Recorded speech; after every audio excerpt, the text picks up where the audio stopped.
తెలుగు ఛానల్కి స్వాగతం.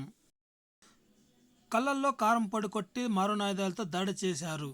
రక్షణ కల్పించాలని వృద్ధుల ఆవేదన. కళ్ళల్లో కారప్పడి కొట్టి మారణాయుధాలతో వృద్ధులపై దాడి చేసిన సంఘటన పల్మేరు నియోజకవర్గం బైడిపల్లి మండలం తీర్థం గడ్డూరు వద్ద బుధవారం ఆలస్యంగా వెలుగు చూసింది. బాధితులు కృష్ణప్ప, శంకరమ్మ తెలిపిన వివరాల మేరకు తాము ముగ్గురు అన్నదమ్ములమని, తిమ్మప్ప, సల్లాపురప్ప, కృష్ణప్ప మా పూర్వీకుల నుండి తీర్థం గడ్డూరు వద్ద వివిధ సర్వే నెంబర్లలో మొత్తం 7 ఎకరాల 98 సెంట్లు భూమి ఉండేదని వివరించారు. తాము ముగ్గురు అన్నదమ్ములమని, బాగా పరిష్కారం లేకుండా భూములు సమానంగా లేకుండా హెచ్చు తగ్గులుగా విభజించామని తెలిపాడు. అందులో తిమ్మప్పకు 3 ఎకరాల 34 సెంట్లు, సల్లాపూరప్పకు 2 ఎకరాల 82 సెంట్లు, తనకు 1 ఎకరా 82 సెంట్లు భూమిని కేటాయించుకున్నామని తన అన్న సల్లాపూరప్ప భాగంలో సర్వే నంబర్ 587/3లో 58 సెంట్లు తన వాటాకు రావాల్సి ఉండగా సదరు భూమి మా అన్న సల్లాపూరి నుండి తన పేరున కేటాయిస్తానని కాలహరణ చేశాడని, ఆఖరకు మా అన్న చనిపోవడంతో తన కొడుకు ఆనంద్ తన తండ్రి పేరున ఉన్న భూమి తనదేనంటూ సుమారు 10 సంవత్సరాల నుండి తనకు నానా కష్టాలు పెట్టి మానసికంగా మనశ్శాంతి లేకుండా ఇబ్బందులకు గురి చేస్తున్నాడని కంటితడి పెట్టారు.